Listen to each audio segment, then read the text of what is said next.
इतनी बड़ी कथा बनाई, भाई जरूरी है टेस्ट करो। अपन तो कनक सी चाय बना तो को चीज के देखा था कैसी बनी, फीकी तो नहीं है, अगर है तो फिर संकट डाल गई। तो सोचो जो इतनी बड़ी कथा बना रहा हूँ वो भी तो देख कैसी बनी। व्यास जी ने कथा बनाई, अपने दो शिष्यों को बुलाओ, एक का नाम था वैशंपायन, एक का नाम था जयंती। दोनों शिष्यों को बुलाया, कहा भैया जाओ इस कथा को वहां सुनाओ जहां मन सुन बाहर में हुई। एक कथा को होते सुनाई क्यों जहां कोई सुन बाहर में हुई। धन्य है वे द्वापर युग के शिष्य। गुरु जी कह रहे कि कथा होते सुनाई क्यों जहां कोई सुनने वाला न हो। शिष्य ने कहा सिरधारी आए सुतरे ही तुम्हारा। गुरु जी आपकी जो आज्ञा ने आजकल भी शिष्य रहे ने भी गुरु जी रहे।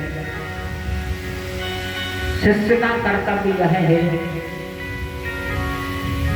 कि गुरु के लिए सर्वस्व निछावर कर दे, और गुरु को कर्तव्य जो है कि अपने शिष्य से एक कोड़ी की तक अपेक्षा नहीं करेगा और उसका कारण कर दे। जो तो शिष्य है ये तो गुरु है।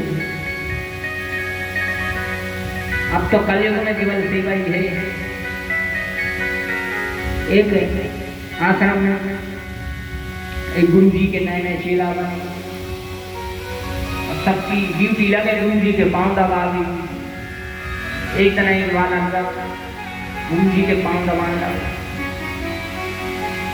अच्छा, गुरु जी के जैसे ही पांव दबाए गुरु जी नींद लग जाए। इन्हें सोची के सो गए धीरे से जैसे ही पांव पार के जान लगा गुरु जी फिर उठे, कहते बेटा तुम्हारा नाम क्या है। इनने अपना नाम बता, गुरु जी हमारा नाम है। अच्छा, गुरु जी फिर सो गए। देर बाद नींद सी लग गई। शिष्य ने सोची अब गुरु जी सो गए, अपने निकल ले। जैसे ही जान लगा गुरु जी फिर उठे, कहते बेटा क्या बताओ किससे भाई क्या हो। बोले गुरु जी हमारे 4 जने। गुरु जी पूछ कर फिर सो गए, घंटा फिर दबा। इन्हें सोची घंटा भर बाद सो गए हुए, अब तो हम जाकर सो है नींद आ जाएंगे। गुरु जी फिर उठे, कहते बेटा सुनने पाए कि कितने भैया हो। कहते गुरु जी 4 जने। गुरु जी भी इतनी गुरु जी फिर सो गए। अब 1 घंटा फिर दबाया। जैसे ही सोची अब तो सो ही गए हुए, जैसे ही जान लगा पाँव गुरु जी फिर उठा। कहते हाँ बेटा तो क्या कह रहे थे कितने भैया है।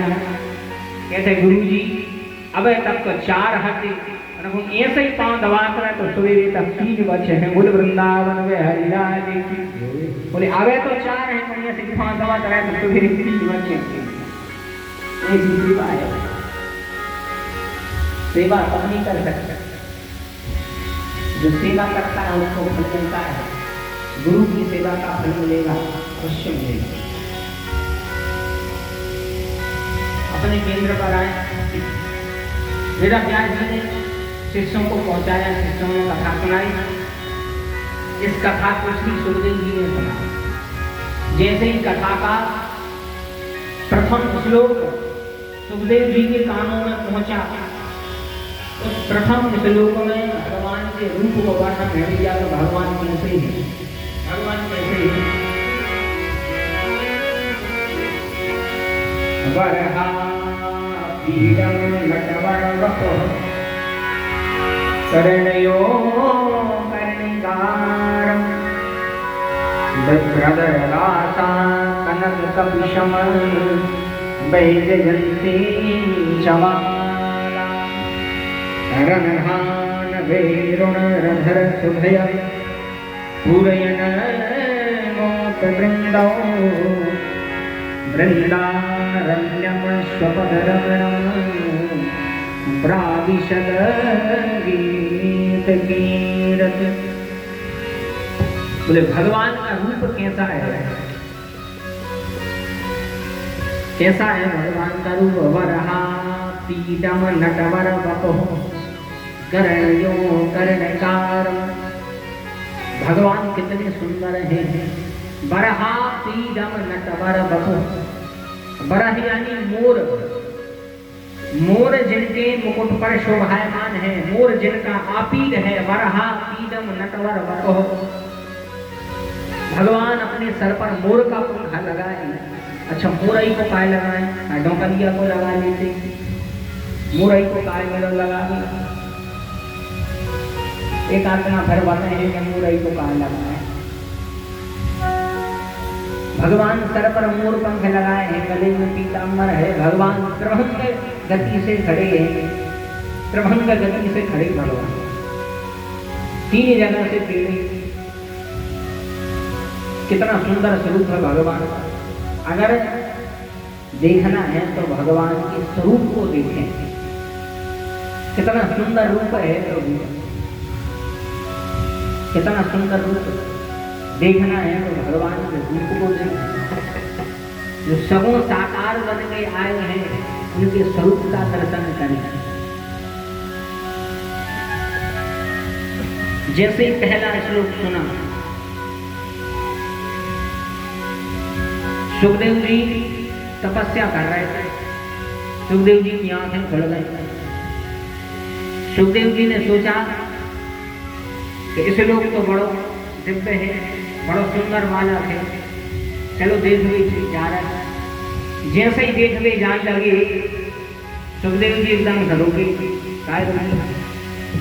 सुखदेव जी ने सोची कि अब तो केवल रूप को वर्णन है, अब तो केवल रूप को वर्णन है, केवल रूप सुंदर है, और जरूरी नहीं है भैया जो देखने में सुंदर हो गुण सुंदर हो नहीं। जरूरी नहीं है कि देखने में सुंदर वेश वाला गुण भी सुंदर हो गए।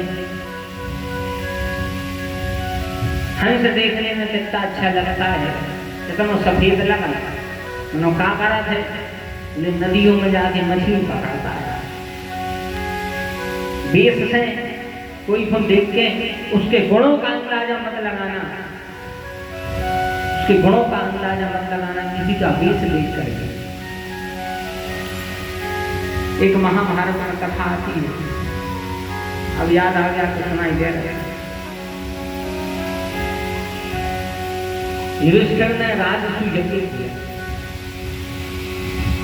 युधिष्ठिर जी ने राजसूय यज्ञ किया। बड़े ध्यान से सुना। उस यज्ञ में सभी को बुलाया। भगवान से कहा, कन्हैया हमारा यज्ञ सफल होगा, इसका पता हमें कैसे चलेगा, इसका पता हमें कैसे चलेगा। तो कन्हैया बोले युधिष्ठिर से, बड़े भैया तुम्हारे महल के द्वार में एक बड़ो तो घंटा बांध ले रहे, जैसे ही तुम्हारी यज्ञ सफल हो जाए वो घंटा अपने आप टन टन टन करके बज जाए, तो समझ नहीं कि यज्ञ जो है सफल होगा। बोले ठीक। युधिष्ठिर जी ने बहुत विशाल यज्ञ कराया, यज्ञ पूरा हो गया। अब बारी आई प्रसादी की, भंडारे की। संसार में जितने भी जीव थे, समस्त जीवात्मा, समस्त मनुष्यों का निमंत्रण हुआ, समस्त ब्राह्मणों का, समस्त बंधुओं का, सब लोग आए, सब ने भोजन किया। लेकिन घंटा अभी तक नहीं बजा। युधिष्ठिर की चिंता बढ़ी, महाराज सब जनों ने भोजन पाना है, घंटा नहीं बज रहा। भगवान बोले कोई छूट रहा, कोई छूट रहा है। भगवान बोले भीमसेन से समझ ले भैया, तुम देखते नहीं, आ जाओ। सब हो चुके हैं, प्रसादी पा चुके हैं, कोई बचा तो नहीं। भीमसेन जब देखने गए तो जंगल में एक वृक्ष के नीचे एक मुनि तपस्या कर रहे थे, देखने में बड़ी मैली कुचैली, बड़ी बड़ी इनकी जटाएं, जटाओं में मैल लगो है, देखने में बिल्कुल गंदी, नासिका से नाक बह रही है। उन मुनि का नाम था स्वपच मुनि, स्वपच मुनि का नाम था स्वपच मुनि। अब भीम की तो देख के इच्छा मर गए, हम नहीं जा रहे हैं तो मन उनने सोची है तो बड़ी भैया की में काय चलो गया। तो भीम से दूर से महाराज से बोले, महाराज आपका आमंत्रण करना है, चल के भोजन प्रसादी पाले। वे स्वपच मुनि बोले कि भीमसेन हम एक ही शर्त पे गए हैं। बोले कौन सी? बोले तुम्हारे बड़े भैया जो राजसु यज्ञ कर रहे हैं उसको फल हमें देवे तैयार हो जावे। तो यज्ञ कर रहे हैं तो को फल हमें देवे तैयार हो जावे तो हम तुम्हारे सामने भोजन कर भी चल रहे। भीमसेन ने बोली कहा देख भी मैं कैसे तो लग रहा है तुम्हारा लाने दे हैं यज्ञ को फल नहीं करो भोजन। भीमसेन तो कह दिया। युधिष्ठिर ने जब सुना तो युधिष्ठिर बोले देव महात्मा के लिए रहना उनकी प्रसादी पावन जरूरी है। अगर प्रसादी पवाने हैं तो उनको यज्ञ को फल लेना पड़े। जन्म ने कर्म में एक यज्ञ तो करो है तो कोई फल चलो दे सुहास मत आए। उसी समय द्रौपदी ने कहा स्वामी अगर आप आज्ञा दें तो मैं जाऊं। बोले ठीक है जाओ। द्रौपदी नहीं जा गई, महाराज जी के आश्रम में समीप जाकर के प्रणाम किया। महाराज से कहा महाराज कृपया करके आप भोजन करने चले। महाराज कहते हैं देवी भोजन करने जाएंगे एक शर्त है कि तुम्हारे पति ने जो यज्ञ किया है उसका फल हमें दे दे। द्रौपदी कहती है महाराज हमारे स्वामी ने तो एक राजसु यज्ञ करो है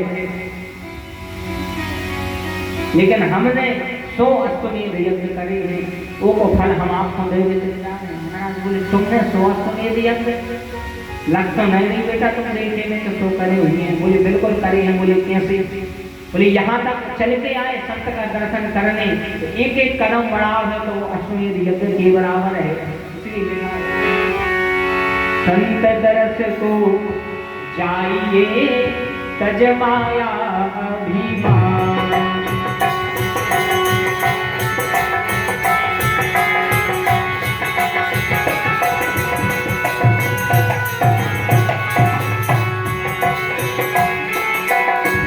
संत दरस को जाइए तज माया अभिमान।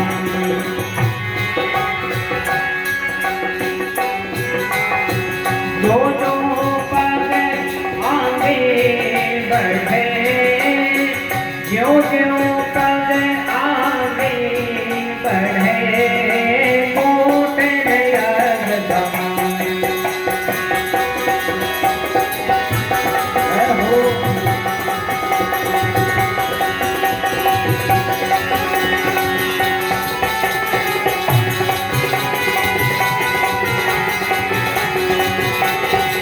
जो तो पग आगे बढ़े कूटन यजमान। जो जो पग आगे बढ़े कूटन यजमान। बोले आप तो एक यज्ञ को फल मांग रहे हो हम तो करोड़ यज्ञ को फल देने तैयार हैं। जो जो पग आगे बढ़े सो कूटन यजमान। उसी समय स्वपच मुनि कहे पुत्री सब प्रकार हम तुम सन हारे। देवी सब प्रकार से हारे तुमसे चलो। उसी समय द्रौपदी लेके गई। दिखने में बड़े विषाक्त दिख रहे थे लेकिन शरण बुलाए भोजन करवाया।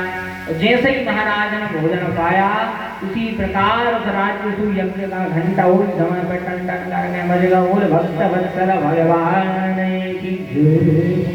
कहने का अर्थ है भैया कि कोई देखने में भली सुंदर ना हो, उसके वेश देख के उसको मत रीझना, रीझना है तो गुण देख के रीझना। ऐसा भगवान कोई को वेश देख के नहीं रीझे, भगवान सुंदरता देख के नहीं रीझे। अगर भगवान सुंदरता देख के रीझते तो सूर्पनखा कितनी सुंदर बन गई थी। रुचिर रूप धरी प्रभु कहीं जाई, भगवान सूर्पनखा को स्वीकार कर लेते कि नहीं, लेकिन भगवान रूप नहीं देखते, भगवान तो गुण देखते हैं। न जाने कौन से गुण पे दयानिधि रीझ जाते हैं। दयानिधि तो गुण देखते हैं, रूप नहीं देखते। इसीलिए श्री सुखदेव जी ने सोचा कि जा तो केवल रूप को वर्णन ना हो, इन गुणों को वर्णन नहीं है। तो पहले श्लोक में भगवान के स्वरूप का वर्णन, दूसरे श्लोक में भगवान के गुणों का वर्णन। कैसे गुण है? अहो पकीयम स्तनकालकूटम जिघांसया पाय यदप्यसाधवि देहेन्द्रतीधात्रुचिता ततोऽन्यम संवादयामि शरणं व्रजे। लेभेन गतिधात्रुचिता ततोऽन्यम। बोले भगवान का रूप कैसा है? अति मधुर, रूप से अच्छा है भगवान को स्वभाव। इसलिए व्यक्ति का स्वभाव महत्वपूर्ण है, कैसा स्वभाव है। स्वभाव यानी सुंदर भाव, और किसी का रूप देख करके मत रीझना है, उसका स्वभाव देख करके उससे प्रेरणा लेना। भगवान का स्वभाव कैसा है? अहो बकीयम स्तनकालकूटम। ये जो पूतना मोसी भगवान को जहर लगा के मार भी आई, उन्हीं पूतना मोसी को भगवान ने माता की गति प्रदान कर गई। बोले भक्त वत्सल भगवान की जय।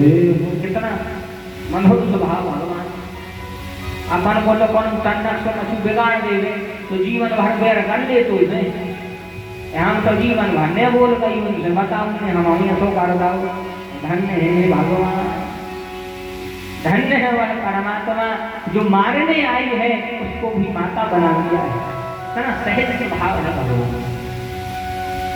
जब सुखदेव जी ने सुना रूप से अच्छा तो स्वभाव है, तो सुखदेव जी ने साथ को छोड़ के दौड़ लगा दी।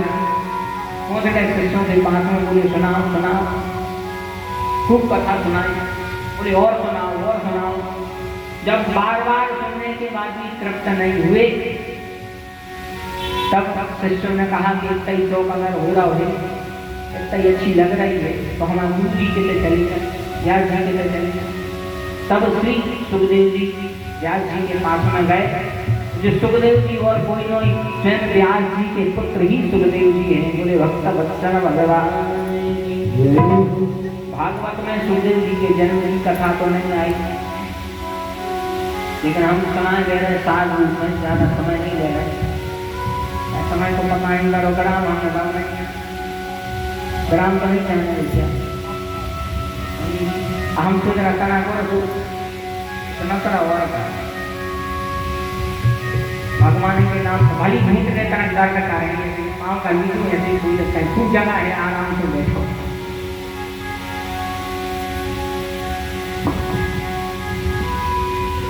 सुखदेव जी व्यास जी के पुत्र हैं, उनकी जन्म की कथा आती है कि एक बार भगवान राजेश्वरी राधा जी के साथ में बैठे थे। उन्होंने कहा कि देवी जी हमें लीला करनी है।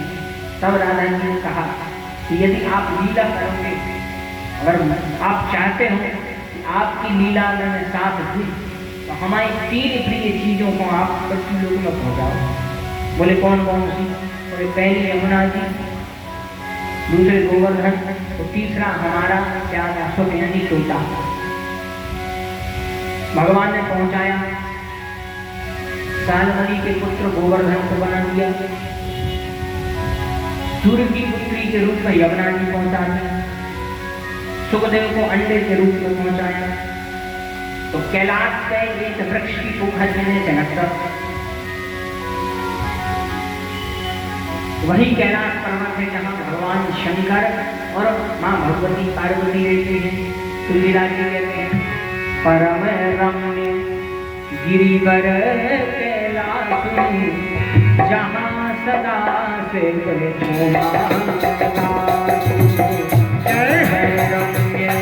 गिरिवर कैलाश जहाँ सदा से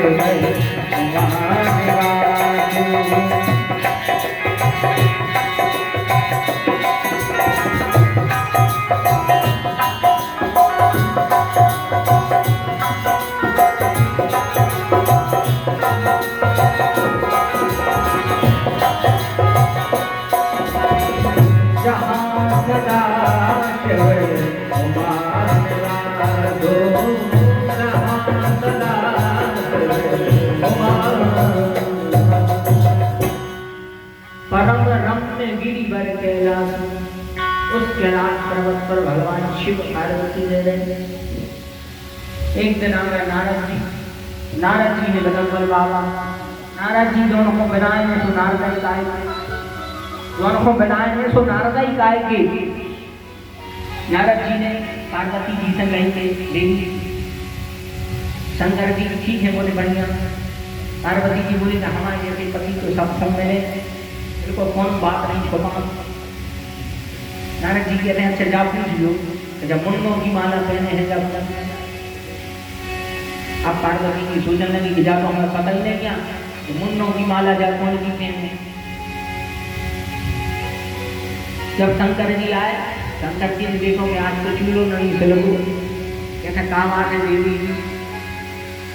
देवी बोली आज तो हमसे बात न करो, कहा बात बोले जा बताओ मुन्नों की माला कौन की पहने। शंकर जी कहते हैं क्या बताओ, नारद जी कब से नहीं आए, वो अब आए। शंकर जी समझ गए कि नारद जी ने फंसा जाओ। शंकर जी ने कहा कि और कोई तो नहीं, सब तुम्हारी माला है, तुम्हारी मूर्तियाँ हैं। बोली हमारी, बोले हाँ। बोले हमारी कैसे, बोले इतने बार तुम्हारी मृत्यु हो चुकी है। पार्वती जी बोली अच्छा, बोली हाँ। बोले इतने बार तुम्हारी मृत्यु हो चुकी है और जितने बार मृत्यु होती है तो हम एक माला पहन दे। पार्वती जी बोली हमारी मृत्यु हो चुकी, आपको मुंह तक नहीं कराना। बोले नहीं। बोले क्या है, बोले हमारी एक दवाई है। बोले कैसी दवाई, बोले हम हमारा कथा जाना। बोले हमें भी सुना। शंकर जी ने कहा सुना तो रहे हैं लेकिन हुंकारी भरत रह दो, कथा में नींद ज्यादा आप है जौन को मारे मन सीधे बैठ गए, नींद बहुत आपका था।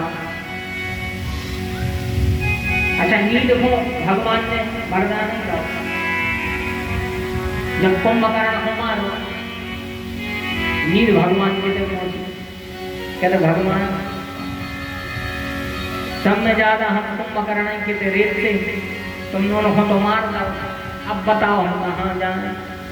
भगवान के दिन देवी बिल्कुल चिंता नहीं करो, तुम्हें तो जहाँ हमारी कथा हो रही हुई उतने पहुँच जाते हो, उतने आराम से जुड़ जाएंगे समय पे। नींद ज्यादा कथा होत के बीच में आप उठे अकुलाए, या सोवे या लड़ पड़े या उठ के भग जाए। नींद भारी आने कथा में प्रयास करेंगे कि नींद आने पावे, मन कहूँ जाने पावे। नींद आए ने मन कहूँ जाए ने, जब कथा में आनंद है। शंकर जी ने कथा सुनाई, भगवती को नींद आ गई। एक तोते ने हुंकारी भरी, कोई समय पे अंडे से निकल गया, हुंकारी भर गया। जब कथा पूरी हो गई, पार्वती जी ने कहा प्रभु, जब भगवान उद्धव को ज्ञान दे रहे थे उसके बाद की कथा नहीं सुनी। शंकर जी बोले सुनी तो हती। बोले हमें नींद आ गई थी। शंकर जी बोले तो कथा हमने सुनी, कोई चोरी करके भागो है। शंकर जी ने देखा एक तोते ने कथा सुनी। शंकर जी पीछे पीछे, तोता आगे आगे, तोता आगे आगे, शंकर जी पीछे पीछे। उसी समय वह तोता एक द्वैपायन द्वीप पर पहुंचा, जो द्वीप पे व्यास जी को आश्रम હતો। इनकी पत्नी का नाम था पिंगला। वही समय पे इनकी पत्नी को आई जवान, इनको आई जमाई। अच्छा जमाई जब बात है तो अंदाज कर दो, मुंह खुला है, आंखें मिचाते हैं। अब कहते हैं नहीं लिख दो ना, हमें नींद आने लगे, अरे जाकर लिख दी। एना के सामने खड़े हो जाइयो, फिर लिख दो अच्छी जमाई।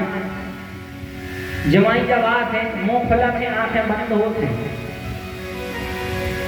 वो कितनी अद्भुत बात है। जैसे जमाई आ रही तो जमाई जब आए तो भगवान का नाम लेंगे। अच्छी जनों की हमने सुनी जमाई मारी कहती मेरी बउरी। अब जा बताओ तुमने क्या दी तो कहा एरी बउरी के आगे से तर गए हो। जब जमाई आवे किसका नाम लेना चाहिए? तुलसीदास जी ने मानस में लगाया राम राम करी जे जमहाही, सही नहीं पाप पुण्य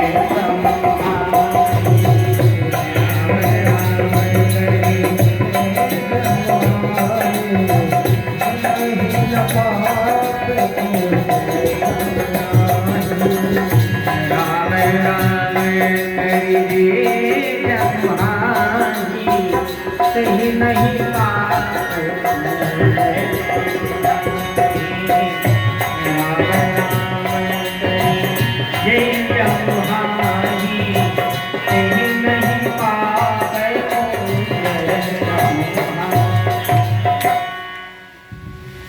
तुलसीदास जी कहते हैं राम राम करी जे जमुहाही, यानी जो राम राम कह के जमाई लेता है पाप उसके भीतर नहीं जाता।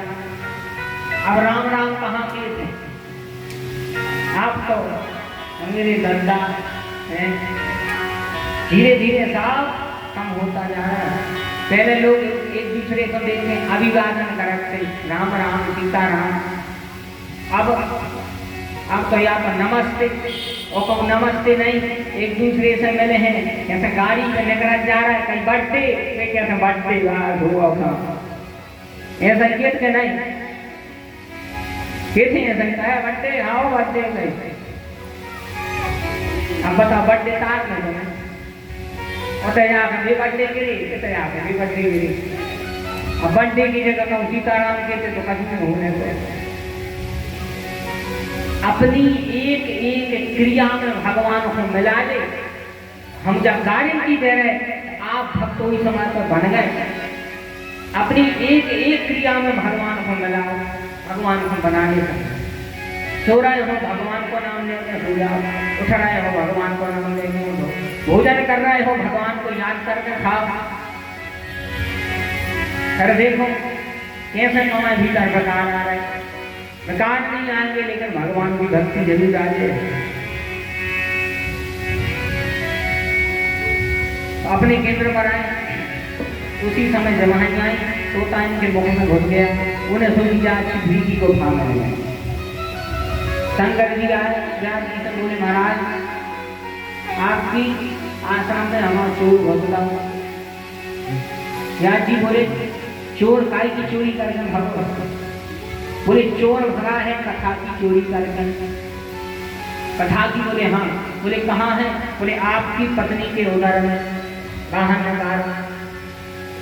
व्यास जी कहते हम ऑपरेशन करके नानक के बाहर नकार है।